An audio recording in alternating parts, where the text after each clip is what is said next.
Now we have our function model ready for web service.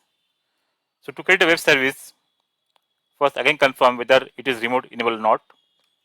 Okay, and now go to utilities, more utilities, create web service from the function module. Give the service definition name. You can give the same name, no issue. For vendor PO, click on continue. Click on continue again. Here select authentication with user ID and password. Go to next. Select your package and request. So this is my package. I'll select a request because real time we need to transfer this, or you can select local object if you don't want to transfer. Click on continue. Complete. So here we can see the technical name of the service is this zget PO detail, property type, okay, and the reference object, external view. All details you can check here. What is the input? We have listener because tables are common for the input output. We can see both in the OT EKKO, input and output. Okay, and in the configuration, because we have used the user ID password, you can see here low and the basic authentication here, ID password. Fine. So just activate because this is new. Just activate this service.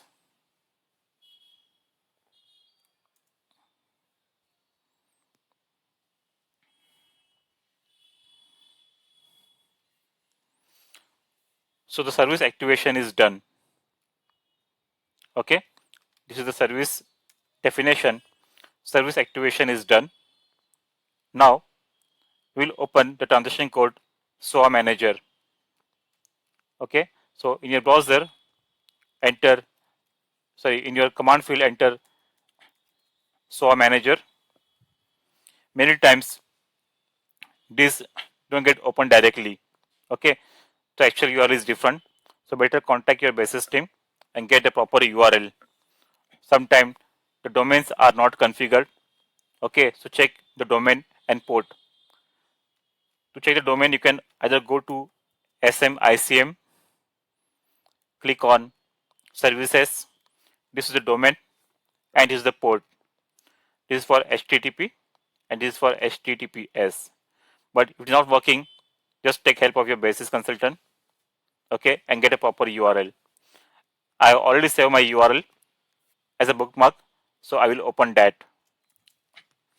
So this is the complete URL, domain, port, /SAP /BC /WebDeemPro /SAP /application SOAP management.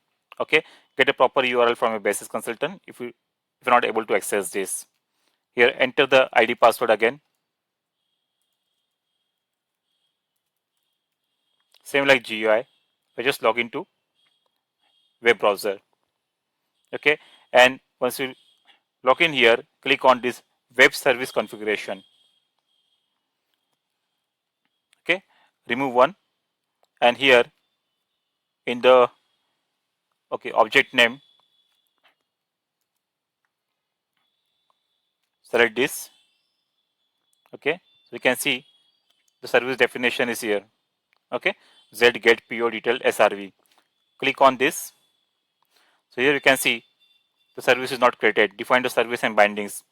So for this service definition, service is not created. Simply click here, create service.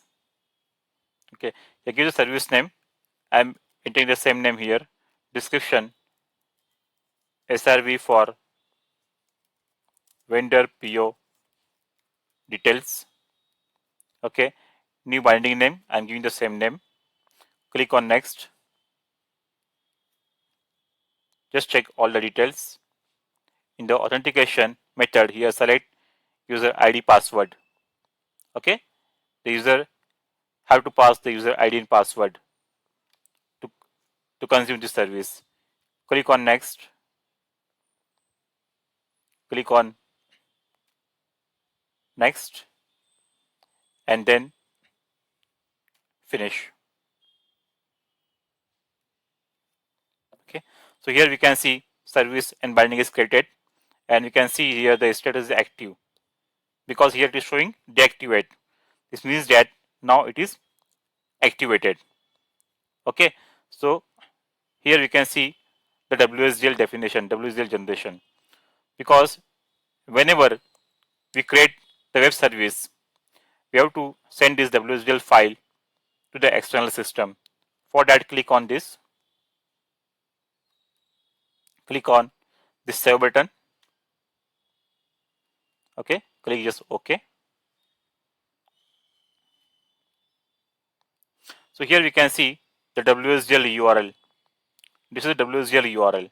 Okay, in case from the external system, if this domain is not working, share the IP address with them.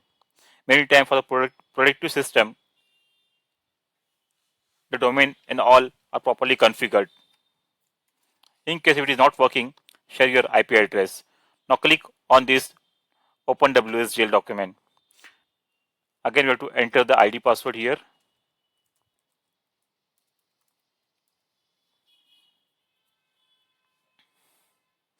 Now you can see the complete XML. The complete WSDL we can see here. Fine. Here we can see all the field details. All the field details we can see here. Okay. Now save this file. Save this file on your local machine. So I'm giving the same name here, zget underscore po, sorry, zget underscore po underscore WSDL, and I will save this as the WSDL.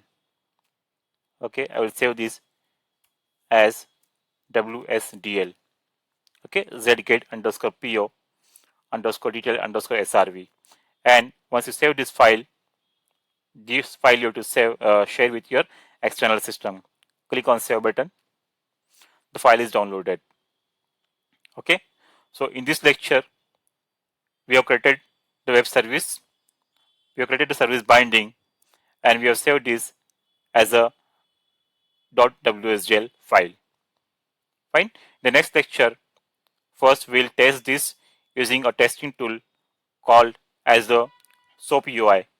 You can go to this website SOAP UI and download this on your local machine. Very simple to use. So in the next lecture we'll learn how to consume. Before sharing the WSDL with the external system, it is best way first check with yourself. Okay, so through this SOAP UI download on your local machine, first test the WSDL and then share with your partner. So how to test, we'll learn in the next lecture. Thank you.